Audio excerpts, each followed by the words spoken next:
Con estas palabras finalizaba el Dr. Musso su alocución del segundo video.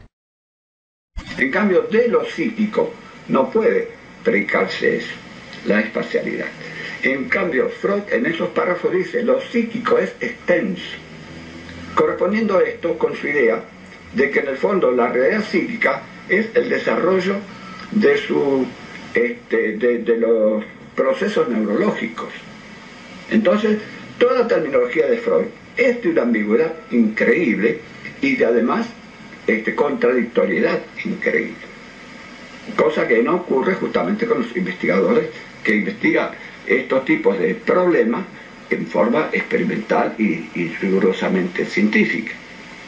De todos modos, no me queda claro si esa manifestación de un sentimiento determinado, una manifestación psíquica, como puede ser un sentimiento de tristeza o alegría, no está determinado por un determinado funcionamiento neuronal, o si lo que vos decís es que es una entidad totalmente aparte. Claro, claro, es importante porque hay que definir los términos, no solo los términos, sino el tipo de variable al cual nos estamos refiriendo. O sea, la variable psíquica, que pertenece al sujeto epistemológico. O sea, que es algo que ocurre en el sujeto epistemológico, no esté correlacionada con lo que ocurre en la variable no ya psíquica, sino neurofisiológica. Están correlacionados. No puede haber un acontecimiento psíquico si no ocurre al mismo tiempo un acontecimiento neurofisiológico, de donde habría una relación causal entre los dos. Pero una cosa es decir que existe una relación causal entre lo psíquico y lo neurológico, y otra cosa es decir lo que decía Freud, que por otra parte, en este sentido es lo mismo que decía Bunge cuando discutimos, y él se peleó mucho conmigo en esta reunión que se hizo acá en Rosario, donde vino Mario Bunge, y discutimos el problema de la interacción psicofísica. O sea, Bunge está en la posición que tienen una gran parte de los filósofos y psicólogos norteamericanos, que se llama la teoría de la identidad psicofísica. Se expresa con la palabra es, no con la palabra causa. O sea, lo fisiológico no causa lo psíquico, es lo psíquico. Un cierto sector de lo neurofisiológico especializado, una cierta capa que puede identificar, eso es lo psíquico. No causa lo psíquico porque no existe ninguna realidad distinta de esa neurológica, con la cual pueda conectarse lo neurológico, estar en interacción.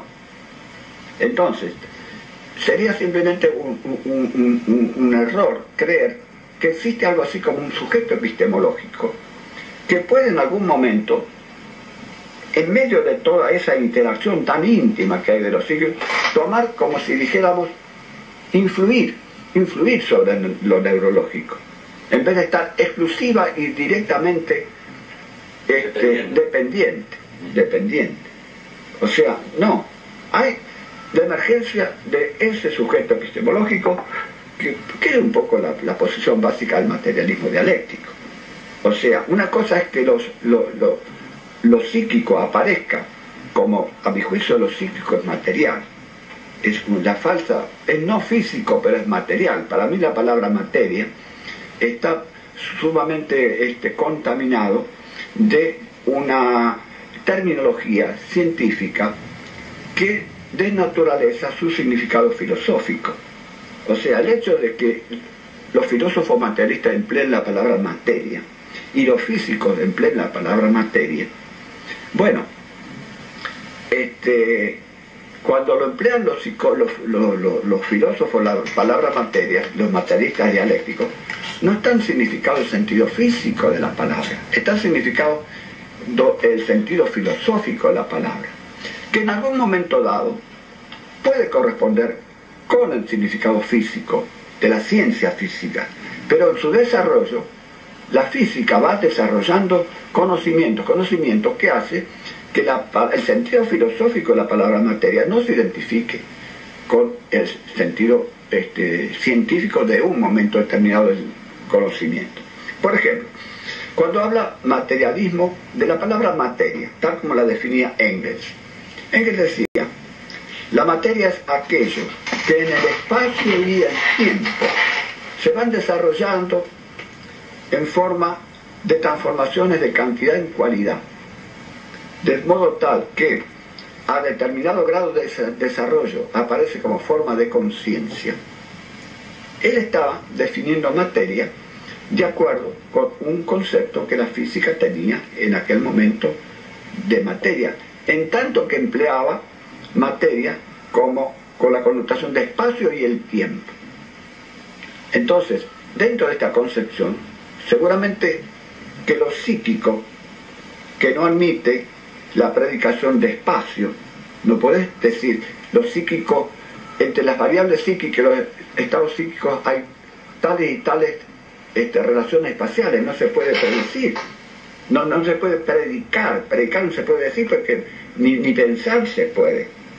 Que un pensamiento esté a la derecha o a la izquierda de otro no tiene sentido, sí antes o después, en el tiempo. Pero en aquel momento la palabra materia tenía esa connotación, espacio y tiempo, pero en ciencia. Pero después viene el relativismo de espacio y tiempo, y vienen después una serie de investigaciones de la física cuántica, no ya relativista, que hablan de discontinuidades, de causalidad, es decir, una serie de cosas donde pierde ese significado de espacio y tiempo la palabra materia. Y todo esto, que no es lo mismo que física. La realidad física sí puede definirse o continuarse definiendo, pero materia no. Entonces aparece el gran cuestionamiento que aparece en el campo de la filosofía marxista, y Lenin toma esta problemática y redefine al materialismo. Y dice que la única propiedad de la materia con la cual el materialismo filosófico está comprometida es la de ser una realidad externa a la conciencia y que se refleja en la conciencia. Entonces, esa realidad externa a la conciencia es materia, aunque no sea física. Física en el sentido de que no pueda predicarse relaciones espaciales entre ellas. La palabra reflejo es aquí el punto clave. ¿Qué quiere decir reflejo en la terminología del materialismo dialéctico? Bueno, ya hay unos estudios de Luria, un gran psicólogo, que pone bien claro no confundir las dos significados de la palabra reflejo. Una cosa es el reflejo como procedimiento, como mecanismo, y otra cosa es el reflejo como hecho psíquico. ¿Qué significa reflejo como hecho psíquico?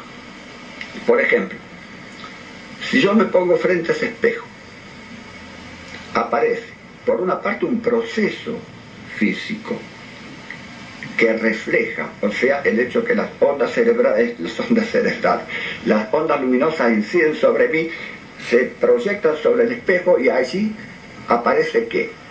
Aparezco yo, pero no aparezco yo físicamente, aparezco reflejado. Entonces, hay un mecanismo reflejo por el cual se refleja mi imagen, pero no hay que confundir el mecanismo que produce el reflejo con el hecho de que mi realidad está reflejada allí, y no tiene que confundirse el reflejo en el espejo con mi realidad física que estoy aquí. Somos dos cosas diferentes, pero una refleja a la otra. Esto está claro.